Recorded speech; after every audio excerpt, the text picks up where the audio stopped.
पौराणिक कथाओं के अनुसार एक बार दुर्वासा ऋषि के द्वारा देवराज इंद्र को मिले श्राप के कारण लक्ष्मी स्वर्गलोक को छोड़कर अदृश्य हो गईं। लक्ष्मी के चले जाने से इंद्र आदि देवता निर्बल और श्रीहीन हो गए। उनका सारा धन वैभव लुप्त हो गया। जब ये खबर दैत्यों को मिली तो उन्होंने स्वर्ग पर आक्रमण कर दिया और देवगण को पराजित कर स्वर्ग पर अपना कब्जा जमा लिया। उसके बाद निराश होकर इंद्र देवगुरु बृहस्पति और अन्य देवताओं के साथ ब्रह्मा जी की शरण में पहुँचे। हे ब्रह्मदेव, हमारी रक्षा कीजिए। दैत्यों ने स्वर्गलोक पर अधिकार करके हमें स्वर्गलोक से बाहर कर दिया है। देवराज इंद्र, देवी लक्ष्मी को पुनः प्रसन्न करने के लिए आप सभी देवता भगवान नारायण की कृपा दृष्टि प्राप्त करो, तो उनके आशीर्वाद से आपको खोया वैभव और स्वर्ग पुनः मिल जाएगा। इंद्र और अन्य देवताओं के आग्रह पर ब्रह्मा जी उनके साथ भगवान विष्णु की शरण में पहुँचे। हे प्रभु, आपके श्री चरणों में हमारा कोटि कोटि प्रणाम।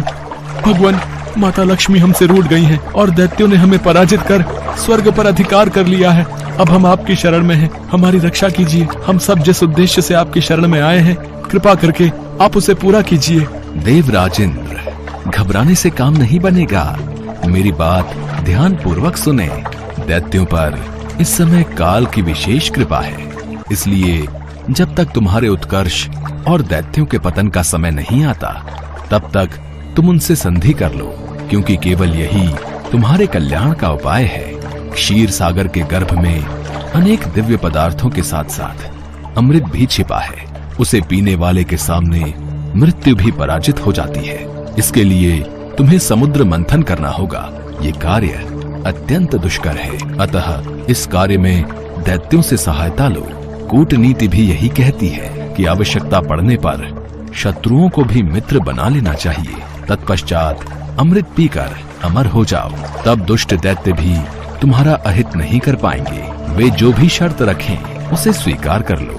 ये बात याद रखो कि शांति से सभी कार्य बन जाते हैं, क्रोध करने से कुछ नहीं होता। देवराज इंद्र, तुम दैत्यों के राजा बलि के पास जाओ और समुद्र मंथन का प्रस्ताव रखो। जो आज्ञा प्रभु।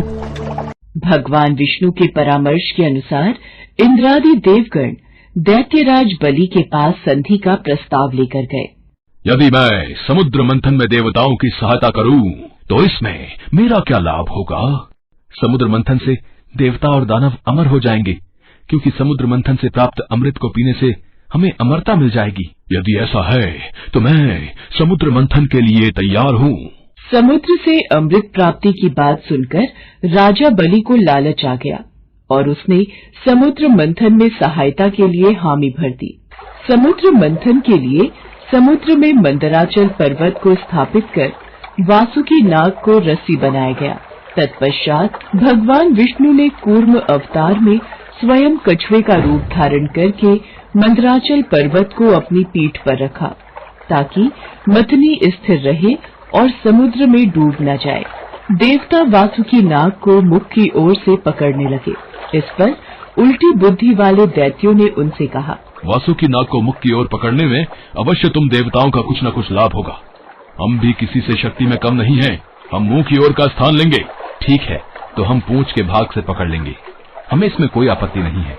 अमृत पाने की इच्छा से सभी बड़े जोश और वेग से मंथन कर रहे थे। सहसा तभी समुद्र में से कालकूट नामक भयंकर विष निकला। ये सब क्या हो रहा है? समुद्र में से तो विष निकल रहा है। ऐसे तो हम सब मारे जाएंगे। भागो, ये विष है, भागो। हमें भगवान भोलेनाथ की शरण में जाना चाहिए। अब वही इस परेशानी का हल बता सकते हैं। महादेव, समुद्र मंथन से विश्व बह रहा है, जो पूरी पृथ्वी पर संकट फैला रहा है। प्रभु, कुछ कीजिए। आप सबको परेशान होने की कोई आवश्यकता नहीं है। मैं इस विष का पान करूंगा और उसे अपने कंठ में रोक लूंगा। सभी देवताओं की प्रार्थना पर महादेव समुद्र मंथन से निकले विष को हथेली पर रखकर पी गए, किंतु उसे कंठ से नीचे नहीं उतरने दिया। उस कालकूट विष के प्रभाव से शिव जी का कंठ नीला पड़ गया, इसीलिए महादेव जी को नीलकंठ भी कहते हैं। फिर से समुद्र मंथन प्रारंभ हुआ और इस बार दूसरा रत्न कामधेनु गाय निकली, जिसे ऋषियों ने रख लिया। फिर उच्चैश्रवा घोड़ा निकला जिसे दैत्यराज बलि ने रख लिया। उसके बाद ऐरावत हाथी निकला जिसे देवराज इंद्र ने रख लिया। ऐरावत के बाद कौस्तुभ मणि समुद्र से निकली, उसे विष्णु भगवान ने रख लिया। फिर लक्ष्मी जी निकली। लक्ष्मी जी ने स्वयं ही भगवान विष्णु को वर लिया और अंत में धन्वंतरी देव अमृत का घट लेकर प्रकट हुए। धन्वंतरी के हाथ में अमृत को दैत्यों ने छीन लिया और उसके लिए आपस में ही लड़ने लगे।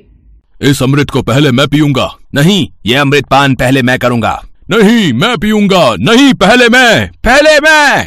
ये दैत्य तो आपस में ही अमृत कलश के लिए लड़ रहे हैं, परंतु हमारे पास इतनी शक्ति नहीं कि हम इन दैत्यों से लड़कर अमृत कलश को ले सकें। हमें भगवान विष्णु से सहायता मांगनी होगी। हे नारायण, सभी राक्षसों ने अमृत कलश को छीन लिया है और उस कलश के लिए आपस में युद्ध कर रहे हैं।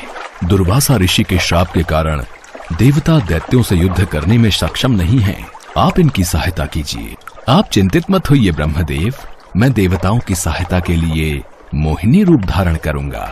देखते ही देखते भगवान विष्णु ने मोहिनी नामक एक अति सुंदर युवती का रूप धारण कर लिया और दैत्यों के पास पहुंच गए। आओ शुभगे, तुम्हारा स्वागत है। हमें अपने सुंदर कर कमलों से ये अमृत पान कराओ। हे देवताओं और दानवों, तुम दोनों ही महर्षि कश्यप जी के पुत्र हो, फिर भी परस्पर लड़ते हो। मैं तो स्वेच्छाचारिणी स्त्री हूँ। बुद्धिमान लोग ऐसी स्त्री पर कभी विश्वास नहीं करते, फिर तुम लोग कैसे मुझ पर विश्वास कर रहे हो? अच्छा यही है कि स्वयं सब मिलकर अमृत पान कर लो। ये श्रीहरि की ही कोई लीला है जिससे दैत्य उनके रूप पर मुग्ध हो गए हैं। सुंदरी, हमें तुम पर पूर्ण विश्वास है। तुम जिस प्रकार इस अमृत को बांटोगी, हम उसी प्रकार अमृत पान कर लेंगे। तुम ये घट लो और हम सभी में अमृत वितरण करो। यदि आप इतना आग्रह कर ही रहे हैं तो ठीक है, आप सभी दैत्य और देवता अलग अलग पंक्तियों में बैठ जाइए। मैं सभी को बराबर मात्रा में अमृत पान करा देती हूँ। जैसी तुम्हारी इच्छा सुंदरी, हमें कोई आपत्ति नहीं है। मोहिनी रूप में भगवान विष्णु दैत्यों को अपने रूप और सौंदर्य से मदहोश करते हुए देवताओं को अमृत पान कराने लगे। दैत्य उनके कटाक्ष से ऐसे मदहोश हुए कि अमृत पीना ही भूल गए। भगवान विष्णु की इस चाल को राहु नामक दैत्य समझ गया। मुझे ऐसा क्यों लग रहा है, ये जरूर विष्णु की कोई चाल है, परंतु सभी दैत्य अभी मोहिनी रूप में मदहोश हैं। वो मेरी बातों पर कतई विश्वास नहीं करेंगे, इसलिए मैं देवता का रूप बनाकर देवताओं की पंक्ति में ही बैठ जाता हूँ। ये तो राहु दैत्य है। हाँ, ये रूप बदलकर देवताओं की पंक्ति में बैठ गया। चंद्रमा और सूर्य की बातों को सुनकर भगवान विष्णु क्रोधित हो गए। उन्होंने तत्काल अपने सुदर्शन चक्र से राहु का सिर गर्दन से अलग कर दिया। अमृत के प्रभाव से उसके सिर और धड़ राहु और केतु नाम के दो ग्रह बनकर अंतरिक्ष में स्थापित हो गए। इस तरह देवताओं को अमृत पिलाकर भगवान विष्णु वहां से लोप हो गए। उनके लोप होते ही दैत्यों की मदहोशी समाप्त हो गई। वे अत्यंत क्रोधित हो देवताओं पर प्रहार करने लगे। इस बार सभी देवता अपनी शक्ति वापस पा चुके थे, अतः उन्होंने दैत्यों को परास्त कर अपना इंद्रलोक वापस प्राप्त कर लिया।